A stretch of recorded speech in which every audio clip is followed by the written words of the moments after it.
Hi everyone and welcome back to my channel. So today I'm going to be doing some brother best friend book recommendations. So let's get right into it. I'm so excited for this because it's my favourite trope.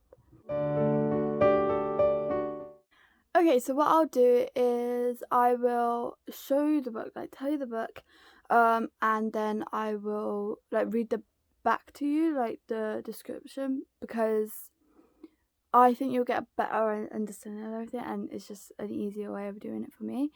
And yes, so that's the way I'm going to do it. So the first one is The Chase by Elle Kennedy. This is from the Briar You series, which is a spin-off series of the Off-Campus series.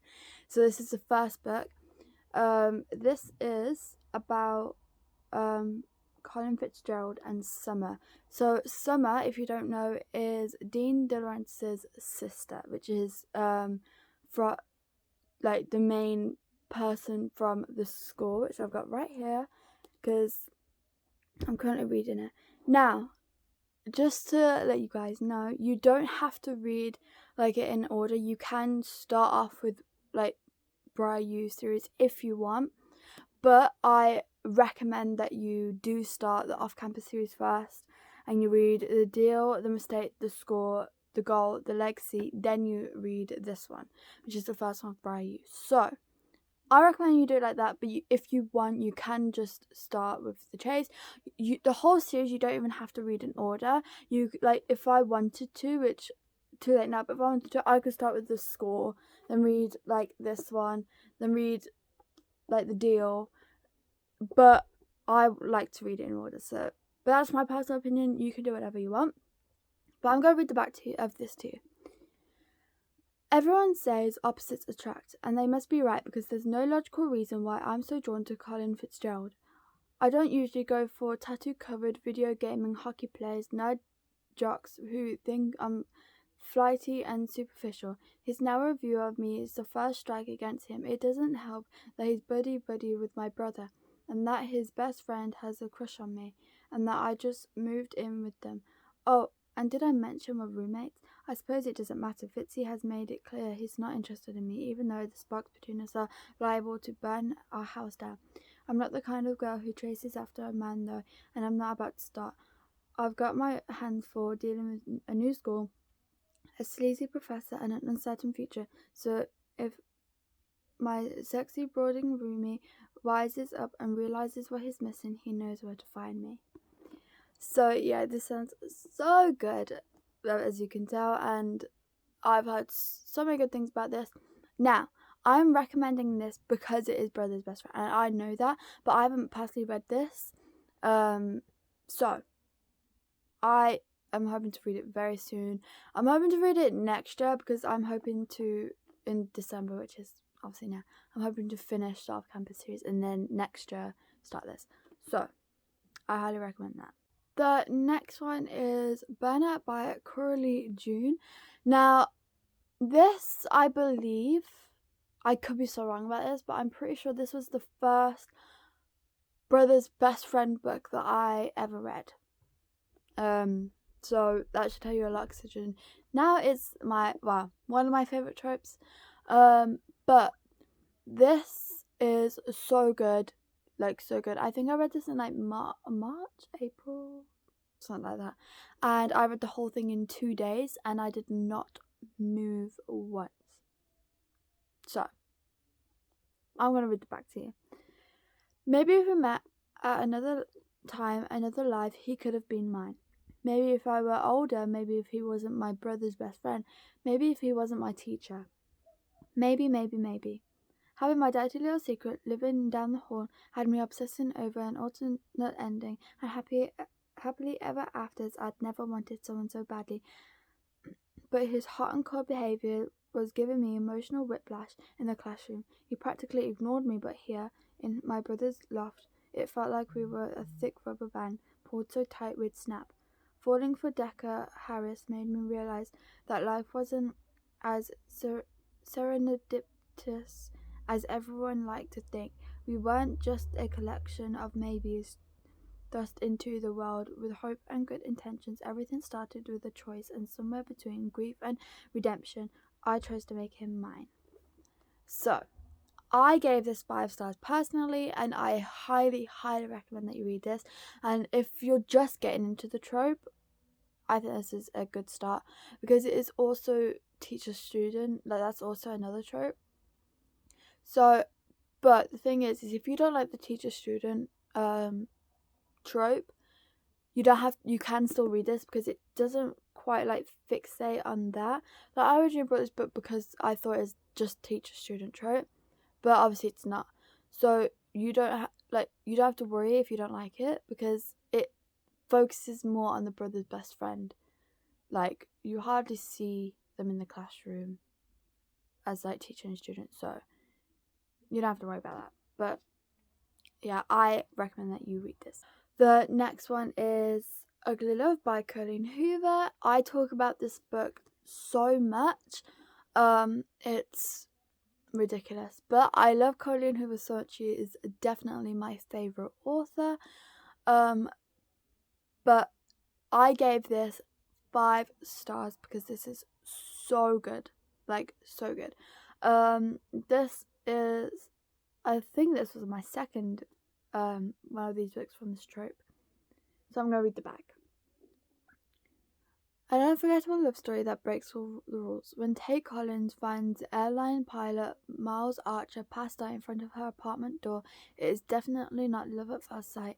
In fact, they wouldn't even consider themselves friends, but what they do have is an undeniable mutual attraction. He doesn't want love, and she doesn't have time for a relationship, but their chemistry cannot be ignored. Once their desires are out in the open, they realize they have the perfect setup. As long as Tate can stick to 2 rules: never ask about the past and don't expect a future. Tate convinces herself she's okay with it, but soon realizes that it's harder than she thought. Will she be able to say no to her pilot when he lives just next door? So, yeah, sounds good. It is good. I can say that because I've read it. It's so good. And also, this one took me 2 days to read as well. And again, I did not move at all. So I highly recommend that you read this. Okay, next book that I recommend is Serenading Heartbreak by Ella Field. Now, I'm gonna tell you this now. I haven't read this one yet. But I know for a fact that it's brother's best friend because I've heard so many good things about it. And that it's like really popular for this trope. Now, I haven't read this yet because it kind of put me off for the fact that it's a love triangle book. And I have never been a fan of triangles. I love triangles. I hate them so much. So that's why I've been putting this book off. But I'm gonna read the book description because it does sound good, but it can be off-putting when there's a trope in there that you don't like a love triangle. I hate that. So I'm gonna read.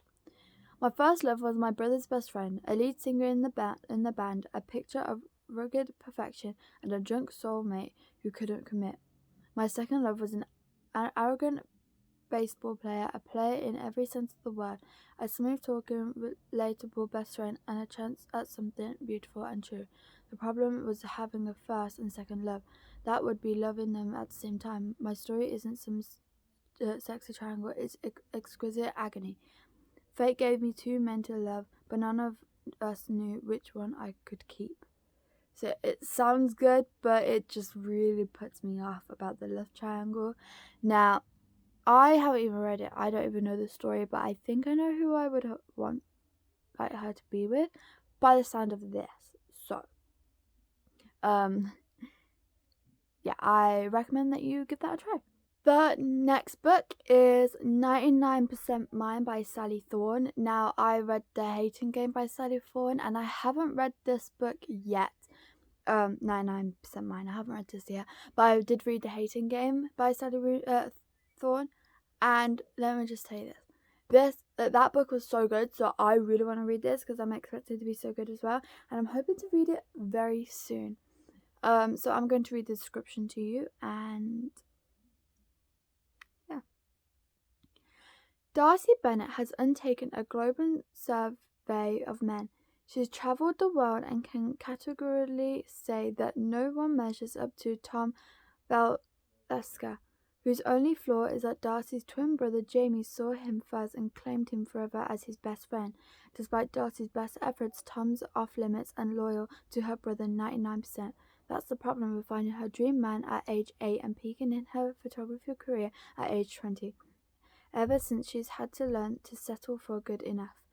When Darcy and Jamie inherit a tumble-down cottage from their grandmother, they're left with strict instructions to bring it back to its former glory and sell the property. Darcy's plans to be in an aisle seat halfway across the ocean as soon as the renovation starts, but before she can cut and run, she finds a familiar face on her porch. House flipper extraordinaire Tom's arrived. He's bearing power tools and he's single for the first time in almost a decade. Suddenly, Darcy's considering sticking around to make sure her twin doesn't ruin the cottage's inherent magic. With his men hands for grey and chrome, she's definitely not staying because of her new business partner's tight t-shirt or that perfect face that's inspiring her to pick up her camera again. Soon sparks are flying, and it's not the faulty wiring. It turns out 1% of Tom's heart might not be enough for Darcy anymore. This time around, she's switching things up. She's going to make Tom Valeska 99% hers. So, that sounds so good, and I really want to read it. Because I have loved Saythorn's books before, so I don't see why I won't like him again. Okay, and the last book that I'm going to recommend is The Truth About Heartbreak. Now, this is a series, but this is the first book. And in this book, it says it has forbidden romance, cheating. So if you don't like cheating, then this book won't be for you. Brothers, best friend, and angst. So, all the things that I like. Now, obviously, I'm not a big fan of cheating, but in a book, depending on what the story is, like, for me to read a book with cheating in it, it has to be done in like the right way, in like a specific way. Otherwise I won't read it because I can't stand cheating. Like, no. So it depends how they do it. But obviously I don't know how they'll do it in this, so I don't know if I'll like it or not. But it sounds good, so yeah, I'm gonna read the description. It sounds good, and I'm just betting on how it sounds. So, I fell in love with him when I was 13 years old. He was old and mysterious and unattainable, the guy I could never touch. Then one night changed everything for us, but there was one huge problem. He belonged to her. So, sounds good. I believe this is also a love triangle. Which also kind of puts me off the book. But it sounds good. It sounds interesting. Like, and even though it said it has angst, I agree. It does. It sounds like it does. So, I am hoping to also read that very soon because it sounds so good. Okay, that's all the books for this video. I really hope you enjoyed. If you did and you would like a part 2, then comment down below and I will happily do one for you. But this is the end of this video. I really hope you enjoyed. If you did, please like and subscribe, and I hope to see you all in my next video. Bye!